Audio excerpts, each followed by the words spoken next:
The chaotic state of the war in the Middle East continues this lunchtime.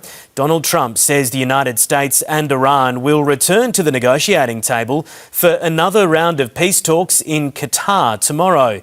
Iran fight that we have, which we're doing very well. There'll be a meeting on that tomorrow in Doha, and to go into Qatar.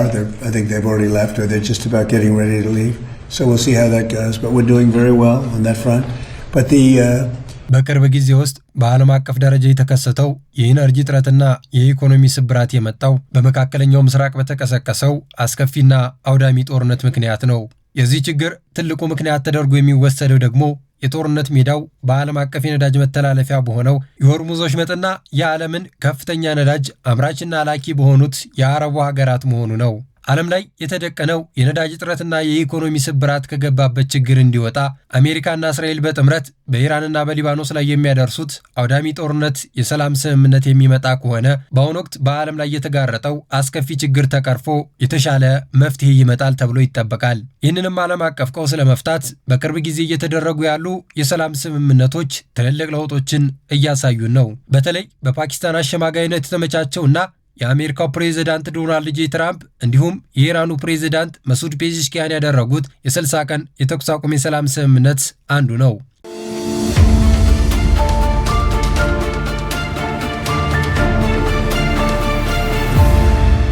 ይህ ስምምነት ቀላል የሚባል ስምምነት አይደለም። በዚህ ስምምነት ሳቢያ በዓለም አቀፍ ደረጃ ትልቅ እፎይታ ተፈጥሯል። በተለይ በዚህ ስምምነት መሰረት ስምምነቱ ላይ የሰፈረው የሆርሙዝ ጉዳይ ትልቁንና አስፈላጊውን ጉዳይ ይይዛል። ዶናልድ ጄ ትራምፕም ሆኑ መሱድ ፔዜሽኪያን ባደረጉት አዲስ የሰላም ስምምነት መሰረት የሆርሙዝ ወሽመጥ እንዲከፈት አስችሎታል። በዚህ ስምምነት ምክንያት ኢራን በዓለም አቀፍ የነዳጅ ንግድ ላይ ከፍተኛ ተጽዕኖ ያለው የሆርሙዝ ወሽመጥ የባህር መስመር ለንግድ መርከቦች ክፍት ማድረጓን ያመጣው ለውጥን በትልቁ ያሳያል። በስምምነቱ ውስጥ እንደተካተተው ከሆነ በ60 ቀናት ትልልቅ ውይይትና ድርድር ይደረጋሉ የሚል ሐሳብ የሰፈረ ሲሆን በዚህም መሰረት ባለፉት ቀናቶች የሁለቱ ሀገራት ትልልቅ ባለስልጣናት በስዊዘርላንድ ቡርገንስታግ ተገናኝተው ለአስጨራሽ የተባለለት የቴክኒክ ውይይትንና ድርድርን አድርገዋል። በቡርገንስታኩ የመጀመሪያ ዙር የፊት ለፊት ድርድር ላይ የአሜሪካው ምክትል ፕሬዝዳንት ጄዲ ቫንስ እና የፕሬዝዳንቱ ልዩ መልእክተኛ ስቲቭ ዊትኮቭ ከአሜሪካ በኩል ሲወከሉ፣ በኢራን በኩል ደግሞ የውጭ ጉዳይ ሚኒስተሩ አባስ አራክቺ እና የፓርላማ አፈ ጉባኤው መሐመድ ባጋር ተገኝተው ጠንካራ የሚባል ውይይትንና ድርድር አድርገዋል። ይህም የመጀመሪያ ዙር ድርድር በርካታ ውጥረቶች ቢኖሩትም ነገር ግን የፓኪስታኑ ጠቅላይ ሚኒስተር ሼባዝ ሻሪፍ እና የስዊዘርላንድ የውጭ ጉዳይ ሚኒስተር ኢኜዚያ ካሲሲና እንዲሁም የኳታር ተወካዮች በተገኙበት የተደረገው ድርድር በስኬት መጠናቀቁ ተገልጿል። እነዚህ አካላቶች ባለፉት ቀናቶች የሰላም ድርድሩ እንዲፈጸም በርካታ ስራዎችን የሰሩ ሲሆን በተለይ አሁን ላይ የተደረገው የሰላም ስምምነት ላይ ስራዎችን የሰሩ ትልልቅ ሀገራትና አካላቶች ናቸው።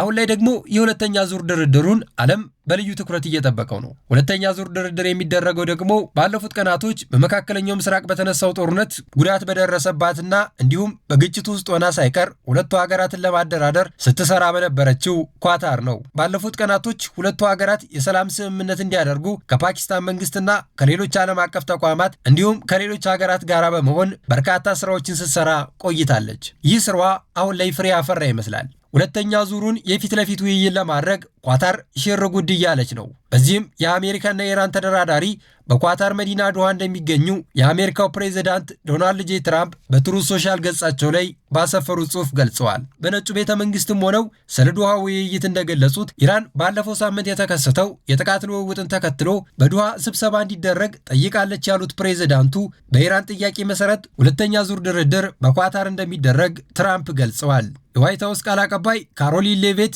ቀደም ሲል በዚህ ድርድር ላይ የፕሬዝዳንቱ ልዩ መልእክተኛ ስቲቭ ዊትኮቭ እና የትራምፕ አማች የሆኑት ያሬድ ኩሽነር በዶሃ በሚደረገው ድርድር ላይ የአሜሪካ ተደራዳሪ ቡድን ይመራሉም ብለዋል።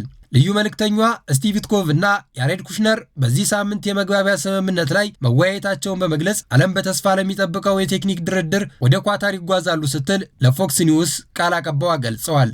ኢራን በዚህ ድርድር ዙሪያ በሰጠችው ሐሳብ የመግባቢያ ሰነድ አተገባበር ለመከታተል ልዑካን ቡድናቸው ወደ ኳታር እንደምትልክ ስትገልጽ፣ ነገር ግን የኢራን ባለስልጣናት ከአሜሪካቻቸው ጋር ስለመገናኘታቸው ደግሞ ምንም አይነት ሐሳብ ከመስጠት ተቆጥባለች። በዚህ ጉዳይ ላይ የኢራን የውጭ ጉዳይ ሚኒስተር ቃል አቀባይ የሆኑት እስማኤል ባጋይ እንደገለጹት በሚቀጥሉ ቀናቶች ከአሜሪካ ወገንና በየትኛውም ደረጃ ምንም አይነት የድርድር ስብሰባ አይኖርም። እንዲሁም የአሜሪካ ተወካይ ወደ ኳታር መጓዛቸው ከኢራን የልዑካን ቡድን ጉብኝት ጋር ምንም ግንኙነት የለውም ሲሉ ገልጸዋል። ይህ የኢራን አዲሱ ሐሳብ በኳታር ነገ ይደረጋል የተባለው ሁለተኛ ዙር ድርድርን ትልቅ ስጋት ፈጥሮበታል። ሆኖም ግን ሁለቱ ሀገራት ከዚህ በፊት በሚሰጧቸው ሐሳቦች ላይ ቁርጠኛ ስላልነበሩ የአሁኑ የኢራን ሐሳብ ሊቀየር ይችላል የሚል መላምታቸውን የቀጠናው የፖለቲካ ተንታኞች ገልጸዋል። በዶሃ አዲስ ነገር ሊኖር እንደሚችል የገለጹት የፖለቲካ ተንታኞች ነገ በተለይ ደግሞ ሁለቱ አካላቶች በሁለተኛ የዙር ድርድር ላይ አዳዲስ ሐሳቦችን ይዘው ይመጣሉ ብለዋል። በአሁኑ ወቅት ላይ ግን በርካቶችን ስጋት ውስጥ የከተተው የስምምነቱ መጣስ ነው። በተለይ በሁለቱ ሀገራት መካከል ከተደረገው ድርድር በኋላ አዳዲስ ጥቃቶች ነበሩ። በዚህም ጥቃት አሜሪካ በኢራን የውሃ መንገድ ላይ ማለትም በሆርሙዝ አቅራቢያ የሚገኘው የኢራን ቦታዎችን በመምታቷ ኢራን አጸፋዊ እርምጃ ባለችው ጥቃት በባህሪና ኪዩት በሚገኝ የአሜሪካ የጦር ሰፈሮች ላይ በሚሳኤልና በሰው አልባ አውሮፕላኖች ጥቃት በመፈጸም ምላሽ ሰጥቻለሁ ብላለች። እነዚህ አዳዲስ ጥቃቶች የቀጠናው ስጋት ከፍ እንዲል ቢያደርጉትም ነገ በኳታር መዲና ዶሃ ይደረጋል የተባለው ንግግር ለዚህ ትልቅ ችግር መፍትሄን ይዞ ይመጣል ተብሏል። ምክንያቱም ይህ ድርድር ለዓለም ይዞት የመጣውን ተስፋ የሚያስቀጥል እንጂ የሚያደናቅፍ መሆን የለበትም ተብሏል። አሁን ላይ ባለው ሁኔታ አዳዲስ ጥቃቶች ቢኖሩም እንኳን ዲፕሎማሲያዊ ጥረቶች አሁንም በሁለቱ ሀገራት መካከል እየተመለከትን እንገኛለን። በዚህ ጦርነት ምክንያት በዓለም አቀፍ ደረጃ የሚመጣውን ጫና የሚያጠፋው የሰላም ስምምነትና ድርድር ብቻ ነው።